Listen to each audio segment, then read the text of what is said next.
Happening, Jason? How you doing, Trey? Feeling great, brother.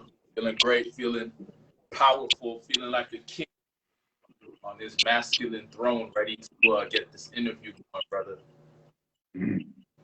Sure. Let's do it. All right, fellas. So as you know, we got a live presentation today, and we have a special guest.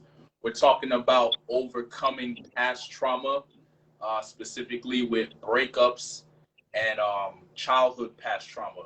So our special guest, he spent over 25 years mastering personal development and interpersonal communications. He's worked with hundreds of clients, basically helping guys to evolve, transform, become the best version of themselves, whether it be personal transformation or transforming, in regards to relationships and their life and business and stuff like that. So, going through that process, I'm sure Jason has had to deal with not only his own past trauma, but the past trauma of his clients, and he's helped them overcome it and things as such. So I think this is a great person to have to speak on this topic of past trauma, because it is a big deal, right? It's not something we can ignore if we truly want to open up our authentic expression, really tap into our masculinity, and become the best version of ourselves. So without further ado, let me introduce my man, Jason D. McClain. That's right. A friend of mine asked me, he's like, did you really trademark the McClain? I was like, yeah, I really did. Where? Yeah, thank you. Yeah, it's, trauma is an important thing. We can't overstep it. So let me tell you a little bit about I don't usually talk about my childhood. I tell my life story when I lead workshops, and I send an audio clip to clients before they sign up with me, but I rarely, I start at 18 or 19. I start at going to prison. When I was, 19 years old, I used to steal brand new sports cars off car lots for entertainment. They had the lock boxes on the windows. That's how I spent I'm 50 years old now, but 30 years ago, I was doing that. But if we up, when I was 4 years old, my mother left my father because he was abusive, very abusive, drunk, beat her up all the time. And she took me and my sister and left him. And about 6 months later, he kidnapped us back and then filed for divorce. Now, the interesting thing about my father was he was a black belt in hung guard tiger crane. So when he beat me, it was interesting, I'll say. It was, it wasn't it wasn't a belt, it was a roundhouse kick to the head. Or one time I didn't drain the meat. I was making dinner. I had to start cooking when I was about 8 years old, and taking care of my 3-year-old sister. So one time he accused me of trying to kill him because I didn't drain the hamburger meat, appropriately for the hamburger helper, when I was 10. So that kind of shit. So, it's funny when I tell my adult life story, sometimes I have to check in with the audience, live, are you guys okay? And I realized that a lot of things I consider traumatic aren't or that people consider traumatic. I never related to them that way. I related to them as, growth experiences, learning experiences, all that, but there's still a nervous system impact.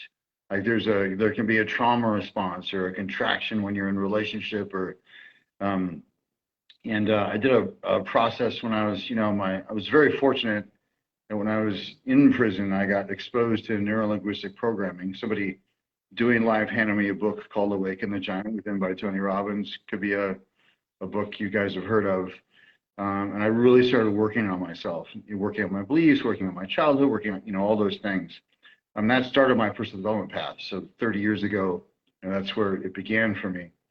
When I was, one of the best things another man ever did for me was when I was reunited with my mother, who I hadn't seen since I was, 6 or 7. I got reunited with her and my stepfather, who I'd never met, when I was about 15. And about 2 years in, because I was, pretty fucked up, still I wasn't blaming my dad, or I wasn't, but I was, hyper. Like I was afraid. They had to tell me, they're like, by the way, you don't need to sneak food at night. Like you can eat whatever you want. Like it was that kind. They had to re-socialize me basically because of my childhood. But it never happened was, when I was about 17, my stepfather rolled his suitcase into my bedroom and he goes, Jason, nobody's gonna give a shit what your father did to you. You're about to for your own life. Like 2 years later, but that to me, that was one of the best pieces of advice that a man ever gave to me. Was what was my stepfather saying that like nobody's gonna give a shit. No, it doesn't actually care. It doesn't matter. Uh, Anthony's saying there's sound issues. Can you hear me okay, Trey? Yeah, I'm hearing you. Okay. Um, so anyway, but also I realized people have anger, fear, guilt, shame, parental imprints. Like maybe your parents said a thing to you that was just empowering on. If you had self-esteem, and before we have a unique and separate identity, our self-esteem is based on what our parents say to us, and that can leave an imprint on us. And so we have to go back and recode that stuff and pull it out of our nervous system. So I was super fortunate to get access to advanced mental technologies when I was, just 23, 24 years old. And so at the age of 25, I was a NLP master practitioner, and it was just, like a lot of synchronicity happened, like met the right people at the right time, read the right book, walked into, an odd location, met somebody by happenstance. It just felt like, I had been, here I am being a triple felon because I was convicted of my third felony right before the three strikes law in California. And like I just barely missed the three strikes law. So instead of doing 25 to life, I ended up doing just 2.5 years, which is enough, by the way. It's plenty. I don't know if you guys watch the Dan Patrick Show, which is a sports talk show. I watch Dan Patrick, used to be on ESPN. But there's this guy that called in from, I'm going to go off topic here for a minute, but this will be fine. He called in and he's like, hey, I just got out of prison. I just did 7 years. And Dan Patrick's like, you can watch our show in prison? The guy's like, yeah. And they asked which of the Danettes, which is his like 4 assistant guys who are like, one's on sound, one's booking guests. And like, so on Twitter, I was like, hey, by the way, and they're like, well, what was he in for? I was like, hey, man, there's 5 rules when you're in prison. This will get you through prison. And I put this on Quora at one point. Someone was like, that'll get you through life. Don't gamble. Don't borrow anything from anybody. Don't get involved in drugs or the drug trade. Don't fuck anybody's punk. And mind your own, do your own time. Like, don't ask people what they're in for. And the guy, this is the part that's, not for prime time. The guy's like, well, I think Fritzy, who's like this, like very sweet, chubby, guy, he's like, I think he would do the best in prison. Like he'll make connections. I was like, oh no, apparently you haven't been in the penitentiary. There's a saying, no better joy than a fat bottom boy. And Fritzy's chubby anyway. So I got into, tried to hang my coaching plank out when I was like 25, and I hated sales, I hated marketing, so I went to work for the Tony Robbins organization, selling and trading the power to influence sales trading. And I'll flash forward, a bit. I made a bunch of money, bought a house in the East Bay. I got into tech sales, bought a house in San Diego. And I got married to this amazing woman. Isabel, she was a veterinary surgeon, smoking hot, Quebecois, pro-am tennis player, just like when we walked into a room, people would turn around to see what just happened. After a couple of years, realized I have a partner in life. And I don't want to get into too much of that, but I want to stay on focus with this trauma thing. So when I left her, I took $5 grand worth of walking around money out of a account we had for tax purposes. And she said, well, that you didn't get my permission. That's technically embezzlement. So unless you want 25 to life, a fourth felony, 3 strikes law triggered, you give me everything. So when people lost everything in their divorce, they don't mean that. They mean like they lost half. I lost everything in my divorce. 2 houses, $250,000 in mutual funds. And I was out of the, the auction car that we had, homeless, going, what the fuck just happened to me? Like, oh, and I had to agree to pay the money back. Also the $5,000. It was my money anyway, right? I was like, all right, well, what would have all this make sense? What would have my life make sense? And I've left out some other gory details. But to me, it was, helping people evolve. I had already studied NLP. I'd studied integral theory. So for me, this thing. But also, I never got resentful about my ex-wife. I never got for me, it was about, well, until she called me on our wedding anniversary to let me know she'd been remarried. That was unnecessary. So I spent about 24 hours contemplating things that shouldn't be contemplated. But really, I was just in grief. I wasn't resentful. I wasn't angry. And partly because I knew that wouldn't serve anything. Pulling it out of your nervous system, actually, you can, because, we don't experience reality, we experience our internal representations of reality. So you go in, you pull out that stuff from our nervous system, those impact events that created beliefs or had trauma, anytime our nervous system goes, if you're 2 years old, there's a loud crash, that could create it.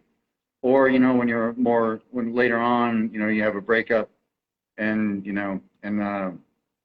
one of the things, both men and women do this. After a breakup, they indulge their friend, well, you could do better, or you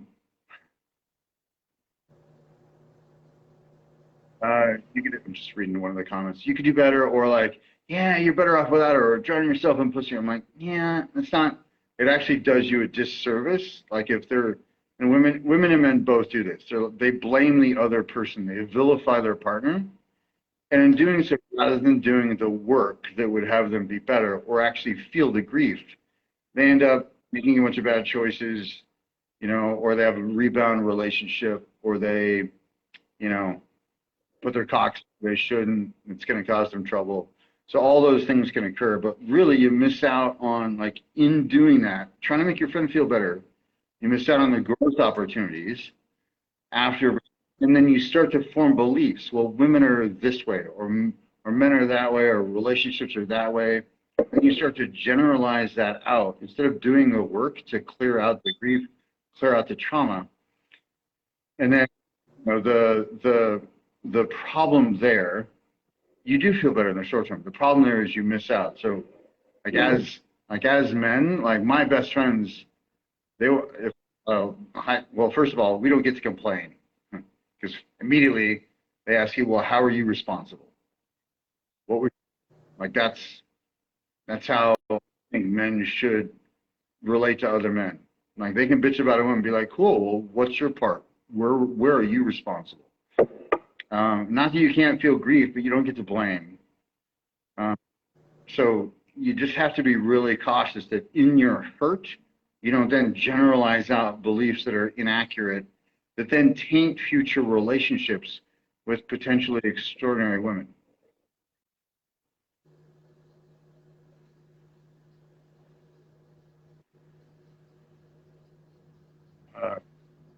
Do you have another? Can you hear me? Yeah, the audio was just started going in and out. What was the last thing you just said? I said I'm gonna stop there. I'm gonna pause there. Do you have any? Oh, any follow-up questions? Hannah. Okay, so you touched on your past trauma, and you kind of talked about how it affected you.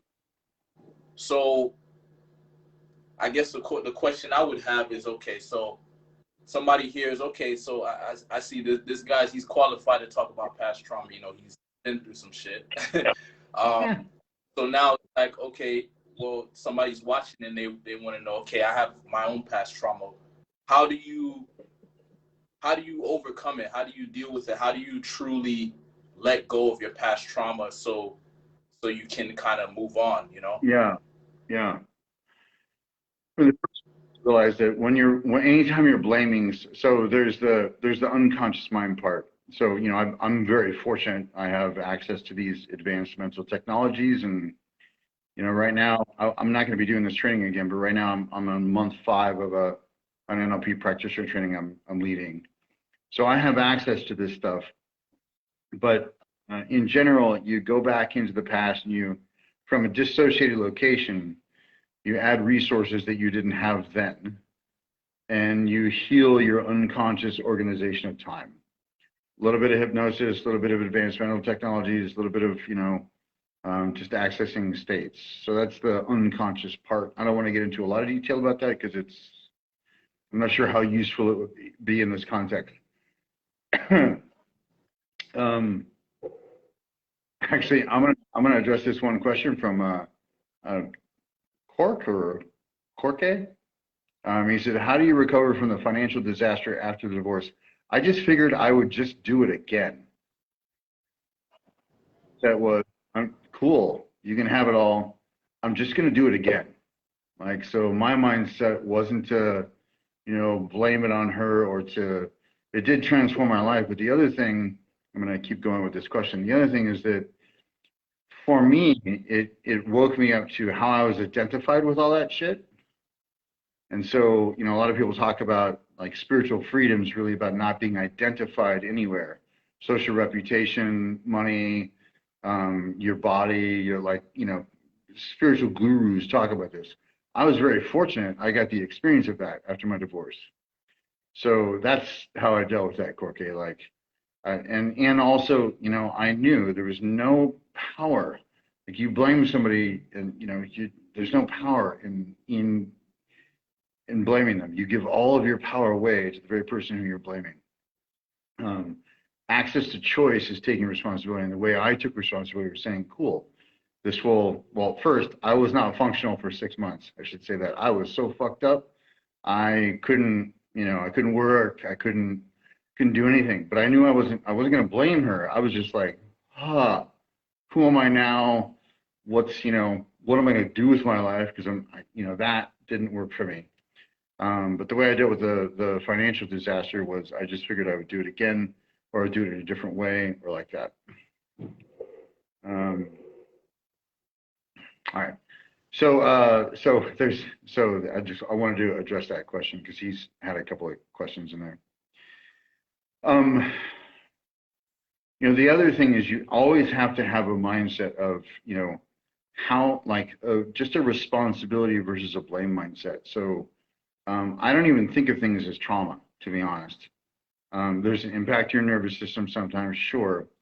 But even saying it's trauma, and for childhood stuff, we have to be cautious about this because you were a victim, but there's a difference between victim and victimhood. Victimhood is like finding connection from people through like sharing your pain, and then they give you support. And sometimes these people have never experienced love and support before. And so they get this sort of fetish for being in victimhood. That's different than like, yeah, that was fucked up. But even that, it's like, all right, well, I didn't ask my wife enough questions before. The way I oriented myself to be responsible was like, I didn't ask her enough questions beforehand. I, got married too soon. Like, there was a lot of things. Like, we only knew each other for like 5 months. We had a community, like, our values weren't matched. Like, there's a dozen questions now I recommend men a dozen ways I recommend men avoid that. But it's usually about just like, hey, the questions I ask on a first date. Doesn't matter how good the chemistry is. In fact, even, the better the chemistry is, the more important it is for you to be vigilant and diligent about like making sure it's a fit. Like, all right, cool, super turned on. Want to fuck her till her eyes cross. And let's also make sure this is a fit because, there's no shortage of pussy out there, right? And so just making sure it's an actual fit, so it's going to be good for your life. So, I'm not saying to give up one for the other. I'm saying get both. But always have a mindset of how am I responsible? What can I learn? How am I responsible? What can I learn? How am I responsible? What can I learn? And make sure the what can I learn part isn't negative or disempowering or a negative belief about the world but like, what structures can I put in place? Because you could learn like, oh, well, all women are blah, blah, blah, blah. Yeah, that's not the powerful game. The powerful game is, oh, what can I learn? Well, I need to ask questions in this way or that way to make sure it's a fit. Or I need to, like I won't fuck a woman before the third date. The third date is the soonest I will fuck a woman. Because once you have sex with them, especially if you're good, first of all, they're going to fall in love with you. So you have to be responsible for that. Second of all, everybody's brain chemistry shifts. Like there's an altered state of consciousness once you have sex. And, I went through plenty of recreational fucking in my 20s. I'm not interested in that anymore. I'm not saying there's anything wrong with that. Like plenty of people are into that. It's cool. Just not what I'm into anymore. For me, what I'm interested in deep intimate connection. So, but in terms of trauma, it's really about mindsets. So not like a responsibility mindset, not a victim mindset. When and you just got to be really careful because it's easy to be like, man, fucking women. Like it's easy. It's easy to do that. Is there a way to identify if you have some past trauma that's affecting you that you might not be aware of? Great question. Yes, I think so. If you get super reactive over a little thing, that's an indicator. If you're afraid of deep intimate connection, I think that's another indicator. I think those two. If we could go even as far as PTSD, like if you wake up in the middle of the night screaming, like that would be an indicator, right? If it happens, more than once. I mean, I have weird dreams, but I don't have dreams where I'm waking up terrified. But if you were, I think that would be an indicator. Some of it's super subtle though, like pushing people away, like always finding an excuse to not build a deep connection. Like always finding some little thing wrong with with amazing women, and you're like, oh well, but there's this one thing she does, and I'm not saying that's necessarily an indicator of trauma, but if you're like, well, I don't like those earrings, so I'm not going to see her again. Maybe there's a fear of connection and intimacy there, and that could be an indicator of unresolved trauma. Either you're still hurt from the last relationship, or or something deeper. It could be childhood, and also you got to be really like most people live either in reaction against or in perpetuation of their mom or dad to some degree, to varying degrees of awareness. So, sometimes like if you notice yourself being your parents, or if you notice yourself saying like, I will never be like ever. Well, everybody's good news, bad news. Like there's incredible benefits to my father. He was a monster in some areas. He was a genius in others. Same with my mother. Like she's not like, and her and I have lunch about once a month. And there's some areas I love her and some areas where, we don't agree. And there's different aspects. I'll go to church with them, but I won't sing the hymns because I'm not all mythologies of the world have benefit. I don't believe in any particular one. Right. Answers your question. Appreciate it, man. Look like somebody asked a question here. I noticed I started doing no fap. I started doing no fap and started seeing my semen as a prize to the woman. Then I wouldn't want to be fucking a girl unless she was at least an 8.5 and had good chemistry with her. Funny enough, that made them want to fuck more and even seduce me, convince me into. Okay. Cool. Uh, All right.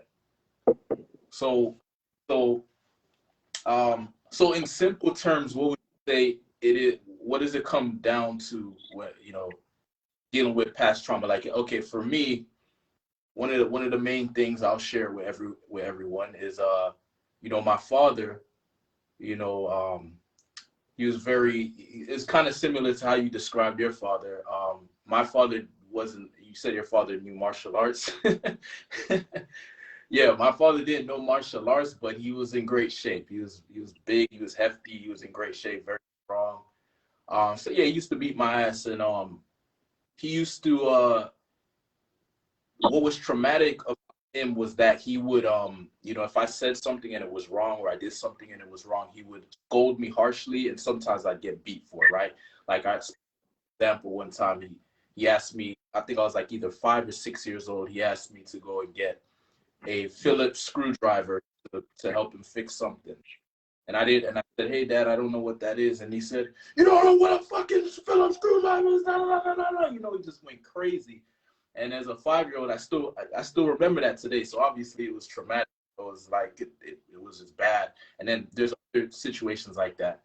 So you have something like that happens that's affecting you. I still remember to this day. So like, I feel like I've dealt with it. Like I have my own ways of dealing with past trauma. But like, okay, I tell you I have this past trauma. Like, what would you say to me? Like, okay, here's how you overcome that or come to terms with that. yeah, well, there's a couple of processes I would recommend. One is what I call timeline clearing. The other would be parental reimprinting. I have like if there's still emotional charge, um, then there's something unresolved there. So if you think about a past event, like, I was also the unpaid mechanic's assistant when I was I changed my first transmission when I was 12. I had smaller hands, so I could get underneath the truck, right? Um, but like I'd be working at midnight, and one time I said, "I'm tired, Dad," and he made me do push-ups in the rocks until my hands bled. Like, "You're weak, you like you're fucking weak." Yeah. And they start gravel like, I think it was 9 or 10 at that time. It was before the transmission thing. Anyway, so but I can think about it now and laugh, right? And so first of all, you asked about indicators for trauma. Like, if you think about it and if you're still angry, upset, sad, or just activated, like triggered in some way, then that's an indicator. In terms of how you deal with it, like, I really don't know if there's a conscious mind way to resolve trauma. I think there's unconscious mind ways to do it, which is whenever I work with, and I only work with people in 6-month packages. Our phase one is that pre-rational in the basement, anger, fear, guilt, shame, sadness, anxiety, parental imprints. Like, we clear all that stuff out first. So even if it's a business client, I won't coach them on their business unless they're willing to resolve that shit first. And I'm lucky I have access to that kind of stuff. But that's the first thing. I don't know if there's a conscious mind way to deal with it in, like, as adults. Like, we can be like, oh, well, let's reframe it, or how is this a benefit? Like, anything that's happened to me, after 35, I'm like, oh, well, how will this serve my clients? Like, this shitty thing's happening right now. How will this benefit my clients? Because I'll learn something from it and I can help them with it. Online dating has been sort of an experiment of mine for the last year. Like, oh, what can I learn that will help, future clients? That's my reframe. Like, how is this, because I live life to the edge and I come back and report. This is a costume. It's very conservative looking cost, but it's still a costume. So, that's, reframing is the big one. But in terms of, childhood or younger formulative stuff or formative year stuff, you got to go with unconscious mind technologies. Gotcha. Yeah. I wish there were a simpler answer. Like, I wish there were like while I'm thinking about it, there was a post I saw in the group that was like, hey man, which book should you read for emasculated men? There was a lot of great recommendations, but I would say that, like, regardless of the books, the most important part is you actually deal with practices. It's like you're not gonna get your balls back from a book. You're not gonna like not get emasculated in a relationship from a book. You have to notice where you're like, should I say no right now? Yeah, I should, but I'm gonna say yes because And so when you step over your no, you start to chip away at your man. Now there's sometimes if you're dating high quality women, they'll bring something to you and you're like, you know what? You're right. I didn't think of that. It's different than her chipping away at you or her, one time I was on a date with a woman, and I knew this parking garage really well in San Francisco. And so I was sticking for some reason, there was a defect in the ticket that you place for I don't know what they call it, for the lever to lift to drive out. And I knew you had to stick it upside down. It was a weird, like they had installed it incorrectly or, so I started to stick, and she goes, "You're putting it in the wrong way." And I just looked at her and I continued to stick it in, and the gate lifted. And I looked at her and I said, "You're not used to competent men, are you?" No, I'm not. I'm sorry. And she never pulled that shit again. She never tried to micromanage me again because she knew I was competent. I knew what I was doing. I think a lot of women are sick of men who don't know what they're doing in the world.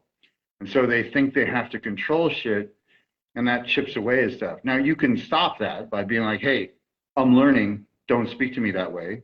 I won't be spoken to that way. I'm figuring this out. Let me figure my own way out."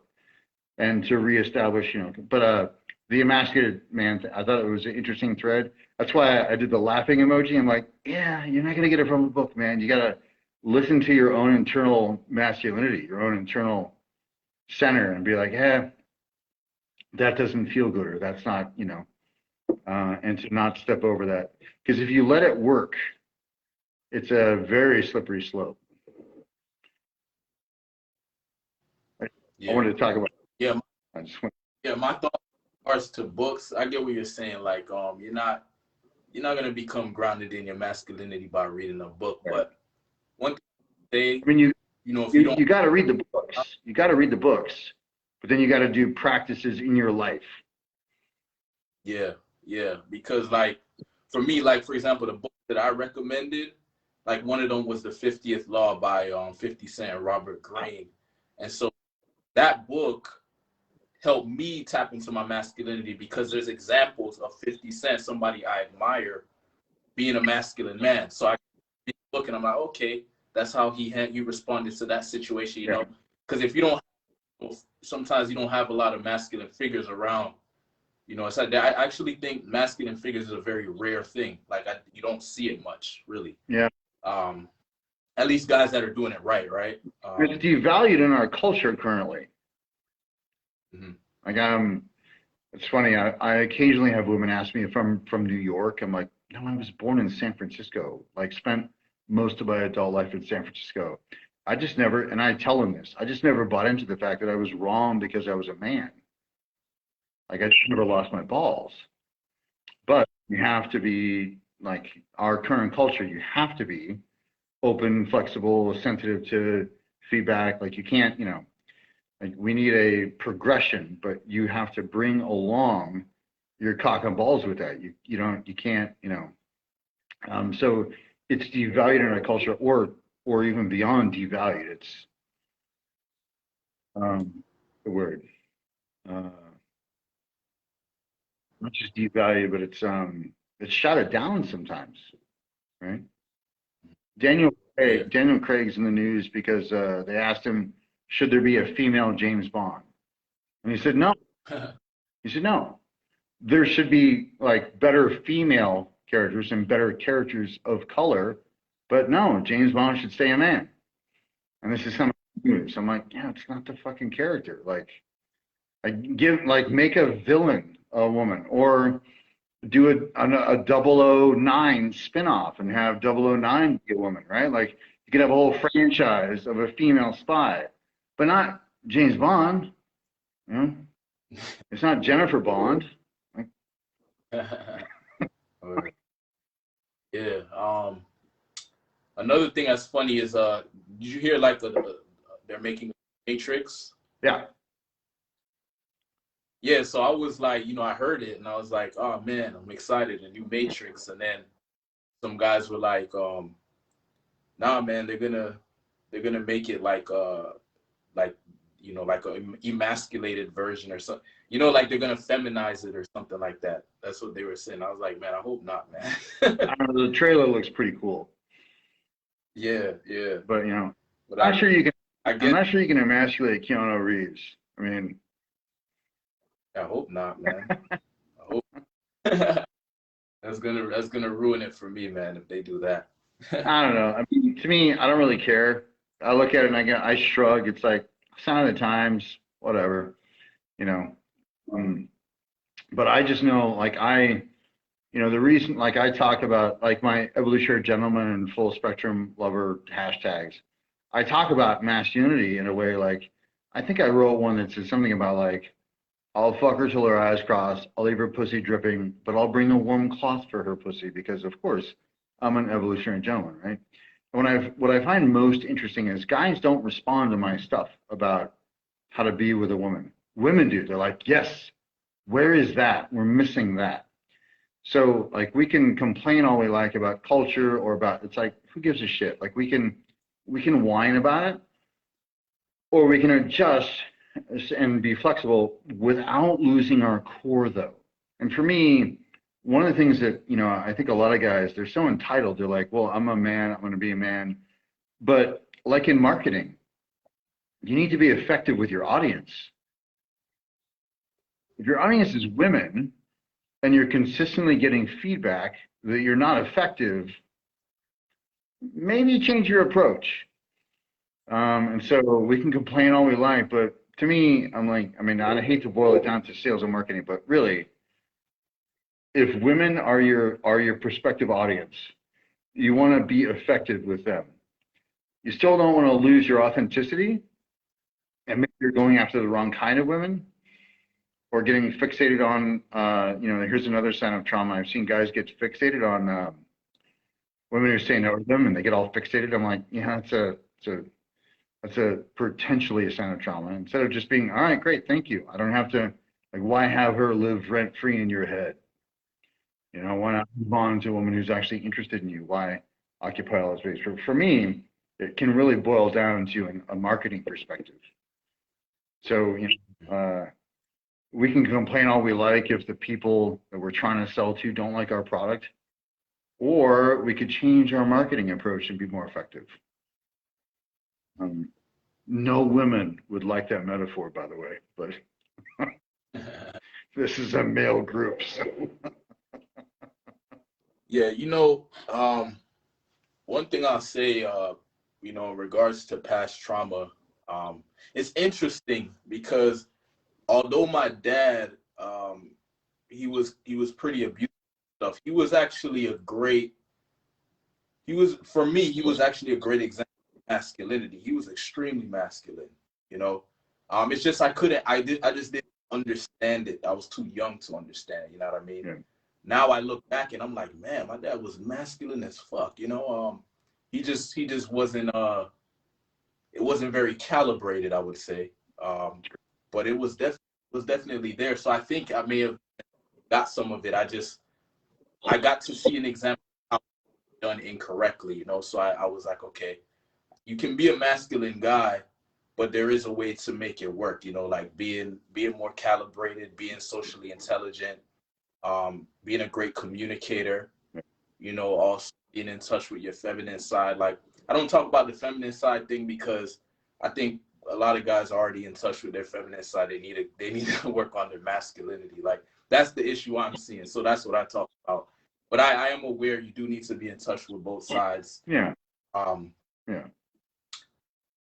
Yeah, and just be able to express yourself authentically, but embrace your masculinity. Don't run away from it. Don't just because some people have an issue with it, everybody's gonna have an issue with something, They are. Yeah, regardless of how you express yourself, you know. So you know, like you said, bro, I wanted results, and I saw that being passive and being you know, like waiting for the girl to make a move and all this weird shit. Like I just saw that wasn't working, you know. So I was like, okay, I need to step my masculinity, and I started doing it. I actually enjoyed it. I was like, this feels right. That feels like how it should be. A man's supposed to be assertive. He's supposed to be proactive. He's supposed to be responsible. He's supposed to make shit happen. Like, and then you just start to the results start coming too, and you're like, okay, now you're even more motivated to just and then, like I said, it's that calibration that's key, because if it's not calibrated, it's not going to be effective. It's going to push people away, you know. It's going to be violating. Brother, So the one thing women want is to be calibrated too. Like the women I talk to who are highly trained and have done a lot of personal development training, they're like, I just want a man to calibrate to me. Like, you know, and it could be a subtle touch on their thigh. It could be just asking them how they're feeling right now. Like they want men to, and just checking in with them, you know. And you know, if you're making out, you want to ask them yes or no questions because it'll pull them out of their body. If you ask them a question that's not yes or no, so they don't want to be asked complex questions like, is this okay, or like, does this feel good or not? Like, you know, yes or no questions. If they're like, and you want to make sure you're not, you know, going to get caught up in a felony. But they just want to be calibrated too. They just want to, you know, at the same time, there are women who are super, like my last life partner, brilliant. You know, international consultant for not BDO Seaman, Booz Allen. You know, went to diplomacy school. One of the most beautiful women I've ever met. She was super subtle at the way, like it took me a year and a half to realize she was sort of chipping. But even she was like, "What happened to like the guy?" And this is what a lot of women do that a lot of guys don't realize they're doing, and it's one of the reasons to like stay in your center. They like she had a lot of fear of it and anxiety, and so if you have a lot of anxiety, I'm sort of terrifying to be around because I'll be like, hey, like I've got no fear or anxiety about like, you know, like I'll sit down and talk to a homeless person or say that or make the wrong joke to the grandmother or like the full range of like, I'm just, you know, having fun. And so, but her fear had me like contract and contract and contract and contract and contract and contract until I had no self-expression left. And then she was like, well, what happened to the guy I fell in love with? I'm like, so I like there's a line with calibration. You have to be careful not to lose yourself. If you lose yourself in having her feel comfortable, she wants a man she can't control, not an asshole, but a man that like a lot of women don't know the difference between anxiety and turn on. Like they want to feel like they're like on the edge of their seat with you, but not feel scared. And so you have to be able to calibrate to that line between them feeling unsafe and then feeling excited. And that's the like where their pussy is still wet and before it, you know, that's the sound of a pussy drying up. But before they go into fight or flight, like before that, that's the sweet spot. That's the guy they want to fuck. They want to fuck the guy that they're not quite sure, or even be in partnership with, you know. And that woman, she told me at some point, she said, and unfortunately, it took about a year and a half for her to tell me this, and it was great. She'd been at the dentist, so she was a little loopy. She, you know, a little drugged up. She goes, you know, when I sit down next to you, I'm in yellow, and green, yellow, red. And green's like, keep doing that. Yellow's like, oh, this is exciting. Oh, I'm not sure. Like, and red's like, please stop. So she would just sit. After 18 months, she finally shared. Like she was like on the edge of her seat. And the minute she sat down next to me, because she like I had never done anything wrong, but she wasn't quite sure what I was going to do, and that was exciting for her. It was one of the things, one of the reasons we had such incredible sex, and you know why we're so connected. But You have to be able to calibrate to that. And that's a forever game, you know. And it's different for every woman. Yeah. God, for me, it was a lot of trial and error. So the whole stepping into your masculinity, I think when you start, without a doubt, it is going to be uncalibrated. There's nothing you can do about that, especially if you've lived most of your life kind of avoiding that part of yourself. Yeah. Yeah, there's just a lot of trial. You go out. For me, I a lot of cold approach, like going out approaching women. So I got a lot of practice being a certain way, you know, no consequence if I fuck up, you know, I'm not going to see that girl again. Yeah.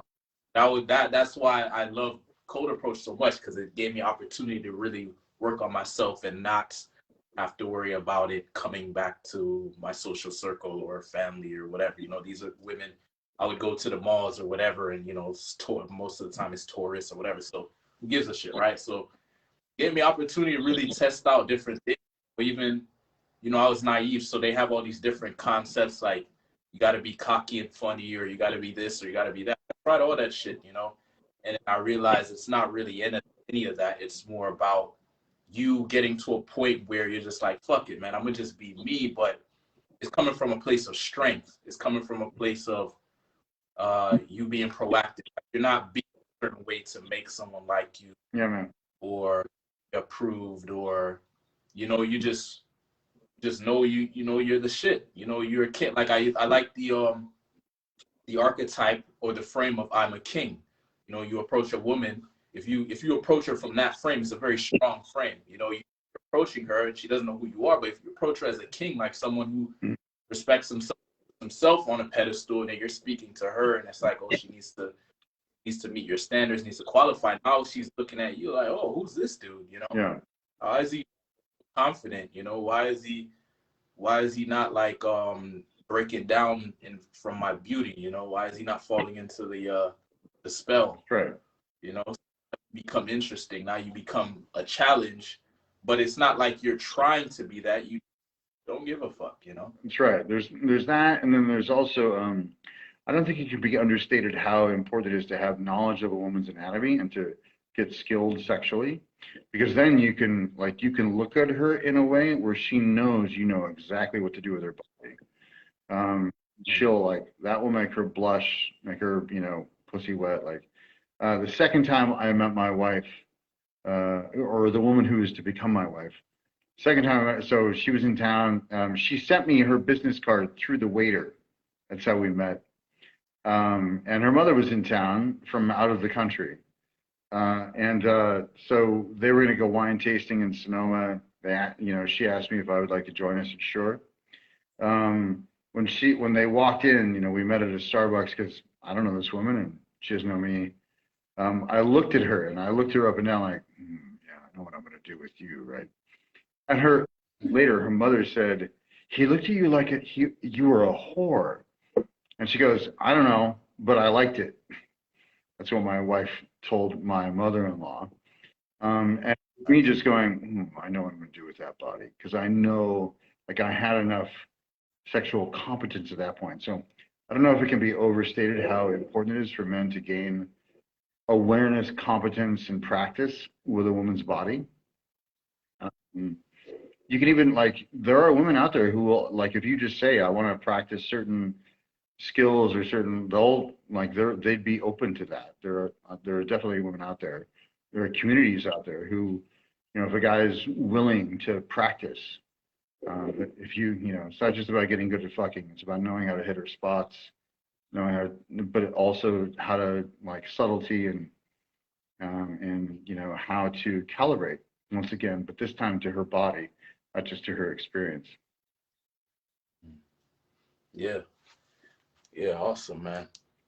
Yeah, definitely appreciate you coming on and giving us insight, not just with the past trauma, but how to look at a girl and, you know, make her pussy wet and stuff. You know, like that's good shit. That's pretty advanced, but we are, you know, guys can get there. They can get there if they just keep doing what they're doing. Yeah. And to bring it back to the trauma thing, like, you got to get over, if you have resentments or anger or grief, you're not fit yet to, like, you got to handle that shit first.